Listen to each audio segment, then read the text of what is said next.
Hello, this is Brad. This is my second time to travel to El Salvador, so I just wanted to kind of give some observations so far. It's a really beautiful country to visit, but as an American coming over, I would say that there's definitely a few observations that I've noticed. The first thing I would say is when you're renting a car, I know that there's options out there available.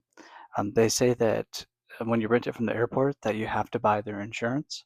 And for the 2 weeks I'm here, they did say that it's going to be another $500 than I was expecting. So it was about 1,200, which what I've seen from the groups online, they said that I'm overpaying. So I think next time I come, that I think I'm going to research ahead of time to know what i- um, maybe what car to rent or where to rent, like such as away from the airport in San Salvador instead. So that's something I might pay attention to if you're coming to visit.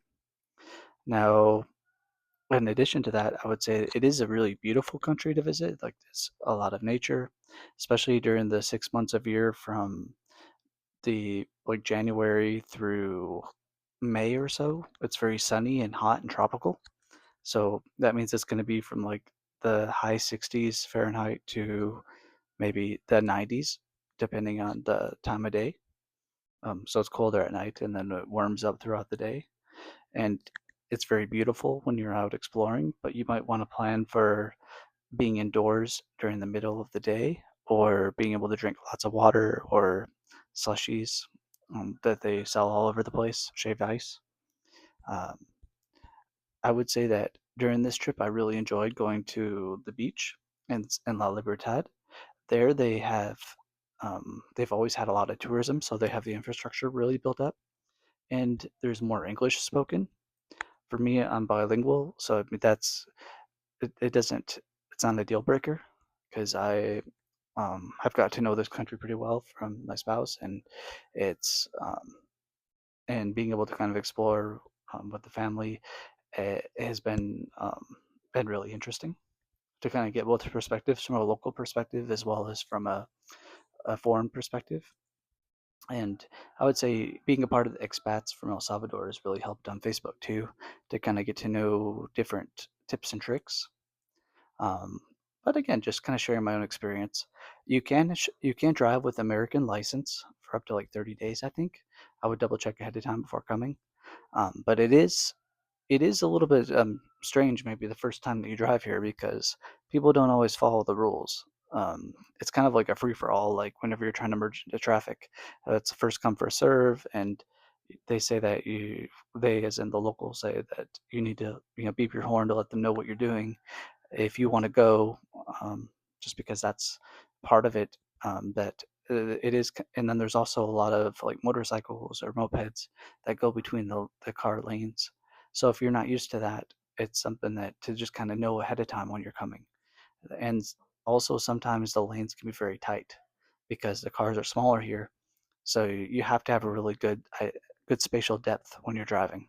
So that's something I would definitely pay attention to if you're coming. Um, One of the excursions that we did this trip so far was going to Taminake, which and I'm probably not pronouncing it very well, but I'll put it in the description. Whenever I went there, I went to the town center, which is kind of what it said on the directions from the El Salvador website. But something that we were surprised um, is that they didn't have the tours in the town center. You actually have to kind of go where the entrance of the trail is, and then it was $8 a person. And then they do have like a guided tour. But something that wasn't apparent from the website is that it's a lot of hiking. Like you're actually like going down a mountain to go to the waterfalls, the Cascadas de Tamanique, and then you're hiking back up the mountain. So I definitely recommend going in the morning since it was very hot in the afternoon. But they do have shaved ice next to it, so that's something I would recommend. Now, there are a lot of other sites and stuff that you can kind of research ahead of time, and I'll make a second video kind of talking about some of the places that you might look at and try to post in some little bits.